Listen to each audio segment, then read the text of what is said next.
हाय दोस्तों, good evening. I hope आप लोग स्वस्थ होंगे, मस्त होंगे।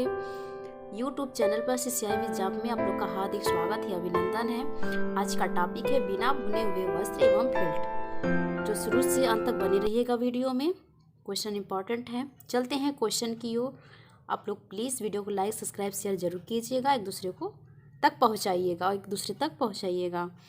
तो चलते हैं क्वेश्चन की ओर। क्वेश्चन है कि प्रथम बुना हुआ वस्त्र क्या है? तो टापा जो है वस्त्र प्रथम क्या है? बिना बुना हुआ वस्त्र है। नेक्स्ट क्वेश्चन है कि फिग वृक्ष कहाँ पर पाया जाता है? तो टर्की में फिग वृक्ष पाया जाता है। नेक्स्ट क्वेश्चन है कि बिना बुने वस्त्रों का प्रचलन कहाँ पर था? तो यूनाइटेड स्टेट में था, यूनाइटेड राज्य में था। 1950 में आया था, प्रचलन हुआ था। स्पन बॉन्डेड वेब या जाल बनाने के लिए किसका प्रयोग? थर्मोप्लास्टिक का उपयोग किया जाता था। आगे है डिस्पोजेबल बनाने के लिए किस तंतु का उपयोग किया जाता था? तो रेयान तंतु का उपयोग किया जाता था। नेक्स्ट है कि आड़ी बिछाई गई वेब किस रूप में बिछाया जाता है? तो क्रिस क्रॉस। क्रिस क्रॉस का अर्थ होता है कि आड़ा और तिरछा को इंग्लिश में क्रिस क्रॉस के रूप में जाना जाता है। तो इस तरह बिछाई जाती है आड़ा और तिरछा के रूप में। जो आपका आड़ी बिछाई होती है वे पर बिछाया जाता है, आड़ा और तिरछा। आगे क्वेश्चन है कि कंपोजिट बाइंडिंग दो प्रकार की होती है, कौन कौन से है? SRM होता है, TFL होता है। क्या है? Scream reinforce material. और TFL का फुल फॉर्म है टिश्यू फाइबर लेमिनेट। तो क्या है? स्क्रीम रेनफोर्स मटेरियल है कि इसमें तंतु को सैंडविच फैशन में लेमिनेट किया जाता है। तंतु को किसमें? सैंडविच फैशन के रूप में लेमिनेटेड किया जाता है, या एक यांत्रिक विधि द्वारा किया जाता है। और जो TFL होता है, यह टिश्यू फाइबर लेमिनेट होता है। टिश्यू की वेब निम्न ऐंठन वाले फिलामेंट रेयान के को प्रिंट बाइंडेड करते हैं। जो टिश्यू का वेब होता है और उसका जो निम्न ऐंठन होता है और फिलामेंट रेयान सूत्र के कोष से क्या होता है, उसे प्रिंट बाइंडेड करते हैं। वो क्या है? टिश्यू फाइबर लेमिनेट के अंतर्गत होता है। ये भी क्या है? यांत्रिक विधि के अंतर्गत आते हैं। आगे है कि बिना बुने वस्त्र का उपयोग दो प्रकार से करते हैं, एक टिकाऊ को देखते हुए और एक फेंकने के योग्य के रूप में। तो टिकाऊ क्या होता है कि ऐसे प्रक्रियाएं अपनाए जाते हैं, ऐसे मतलब बिना बुने हुए वस्त्र पर कि जो कि लंबे समय तक क्या टिकाऊ हो। और फेंकने योग्य वाले में क्या होता है कि ये क्या है कि आप यूज करो और फेंक दो। तो देखिए, टिकाऊ जो पहला पॉइंट टिकाऊ के अंतर्गत आते हैं, जैसे कि टोपी, अस्तर के भाग है, इंटरफेसिंग है, गृह परिसज्जा है, जैसे ड्रेपरी है, फर्नीचर में और मैट्स है, पेंडिंग कारपेट बेंड क्या है, बेकिंग है, औद्योगिक उपयोग है, फिल्टर्स, इंसुलेशन आदि। इन सभी पे क्या है, जो भी प्रयोग बिना बुना हुआ वस्त्र उपयोग किया जाता है, इन सभी का उपयोग करने के बनाने के माध्यम से तो क्या है, यह टिकाऊ को ध्यान में देखा जाता है कि कितने समय तक इसका क्या है कि ये टिकेगा कपड़ा। जो वस्त्र हम मतलब जमावटी होता है या बिना होता है, उसे क्या होता है, फिल्ड किया जाता है, जमाया जाता है एक यांत्रिक विधि से। ये सभी का बनाया जाता है और इसमें देखा जाता है कितने समय तक यह टिकाऊपन रहेगा। आगे चलते हैं, जो फेंकने योग्य डिस्पोजल बिना बुने हुए वस्त्र होते हैं उसके बारे में देख लेते हैं। फेंकने योग्य डिस्पोजेबल बिना बुने हुए वस्त्र क्या है? डायपर्स है, सैनिटरी है, नेपकिन्स है, सर्जिकल और औद्योगिक मास्क, बैंडेड एंड टॉवेल है। ये सब क्या है? बिना बुना हुआ वस्त्र है, डिस्पोजेबल है, मतलब फेंकने योग्य, यूज करके और फेंक दिया जाता है। आगे है कि फेल्ट जो है नमदा से बनाए गए जो फेल्ट है, बैट है की लंबाई कितनी होती है? 120 फीट लंबी होती है। चौड़ाई कितनी होती है? 60 से 90 इंच चौड़ाई होती है। वजन कितना होता है? 18 से 50 पाउंड होता है। किलोग्राम की बात कही जाए तो 8 से 23 किलोग्राम तक होती है।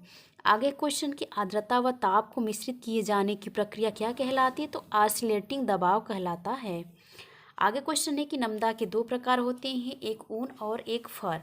तो फर वाले जो नमदा होते हैं उससे टोपी हेट बनाई जाती है, और जब नमदा क्या है कि इससे ताने बाने की बुनाई नहीं होती है, इसे क्या होता है, एक तरह से जमाया जाता है। ऊनी नमदा क्या होता है? जल के प्रति अवरोधक होता है, इसलिए इसकी जो धुलाई होती है इसकी शुष्क धुलाई करनी चाहिए। नमदा और कुछ वस्तुओं को कैसे बनाता है? तो स्लीपर जैसे नमदा से क्या बनता है, स्लीपर, जूते के सोल, टेबल पैड आदि, इन सभी से क्या होता है कि नमदा से बनाया जाता। कुछ पॉइंट देख लेते हैं। ये है एपिडेमिक, महामारी क्या होता है इसके बारे में जान लेते हैं। जब किसी रोग का प्रकोप कुछ समय पहले की अपेक्षा बहुत अधिक होता है तो महामारी कहते हैं। जैसे प्लेग, हैजा, चेचक आदि क्या है, एपिडेमिक के अंतर्गत आते हैं। उसे क्या कहते हैं, विश्व या सार्वदेशिक रोग कहते हैं। जैसे कोविड-19 क्या है, महामारी के रूप में आया था। आगे है कि स्थानिक रोग जिसे कहते हैं पेंडेमिक, इंग्लिश में से कहते हैं पेंडेमिक और इसको हिंदी में स्थानिक रोग के नाम से जाना जाता है। यह क्या होता है कि स्थानीय रोग उन रोगों को कहते हैं जो किसी भौगोलिक क्षेत्र में एक निम्न स्तर पर लगातार बनाए रखा जाता है, अर्थात न घटता है।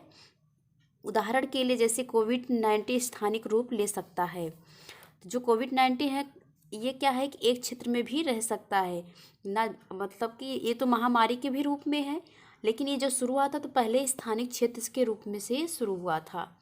आगे है कि एंडेमिक क्या होता है, क्षेत्र विशेष।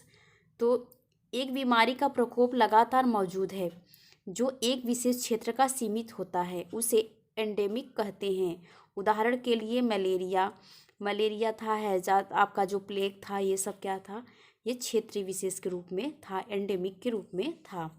आगे देख लेते हैं। विश्व मलेरिया दिवस सन 2022 में क्या थीम था। विश्व मलेरिया दिवस का सन 2022 में क्या थीम रखा गया था, तो मलेरिया रोग से बोझ को कम करने और जीवन बचाने के लिए नवाचार का उपयोग क्या था, यह थीम था सन 2022 का मलेरिया दिवस पर। आगे है क्वेश्चन है कि मच्छर दिवस कब मनाया जाता है, तो 20 अगस्त को मच्छर दिवस मनाया जाता है। मच्छर मादा एनाफिलीज का खोज किसने किया था, तो सर रोनाल्ड रास ने किया था। 1857 ईस्वी में किए थे, 20 अगस्त 1857 ईस्वी में किए थे। इनकी जो मृत्यु थी, सर रोनाल्ड रास जो थे, इनकी मृत्यु 16 सितंबर 1932 को हुई थी। आगे क्वेश्चन है कि फाइलेरिया दिवस कब मनाया जाता है, तो 27 फरवरी को मनाया जाता है। आगे क्वेश्चन है कि राष्ट्रीय फाइलेरिया नियंत्रण कार्यक्रम का शुभारंभ कब किया गया था, तो 1949 से 1954 तक उड़ीसा में पायलट परियोजना के बाद 1955 में शुरू किया गया था। आगे है कि क्वेश्चन की विश्व टीवी दिवस कब मनाया जाता है, तो 24 मार्च को विश्व टीवी दिवस मनाया जाता है। तो सन 2021 में टीवी दिवस का क्या थीम रहा है, द क्लॉक इज टिकिंग, जो इनका टाइम होता है टिक टिक करके बढ़ता जाता है। आगे है कि कैंसर दिवस कब मनाया जाता है, तो 4 फरवरी को। फेफड़ा दिवस कब मनाया जाता है, तो 25 सितंबर को। एड्स दिवस कब मनाया जाता है, तो 1 दिसंबर को। एड्स दिवस कब मनाया जाता है, 1 दिसंबर को मनाया जाता है।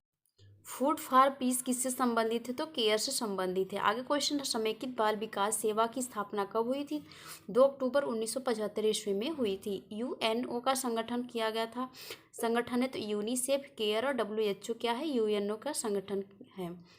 आगे है कि ICCW कैसी संस्था है, तो राष्ट्रीय संस्था है।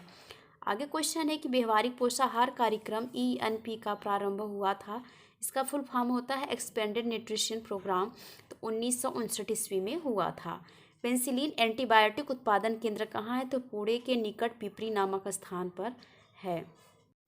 पोषण संबंधी कार्यक्रम में दूध की डेयरियों की स्थापना कहाँ कहाँ किया गया था, तो मुंबई, कोलकाता, अहमदाबाद, राजकोट आदि में किया गया था। आगे क्वेश्चन है कि प्रोटीन बहुल आहार उत्पादन केंद्र कहाँ खोले गए थे, तो मुंबई किया गया था। कहाँ पर, मुंबई तथा कोयम्बटूर में किया गया था। आज के लिए इतना ही। आई होप आप लोग को वीडियो पसंद आया होगा, तो प्लीज़ वीडियो को लाइक, सब्सक्राइब, शेयर जरूर कीजिएगा। आज के लिए इतना ही। Thanks for watching.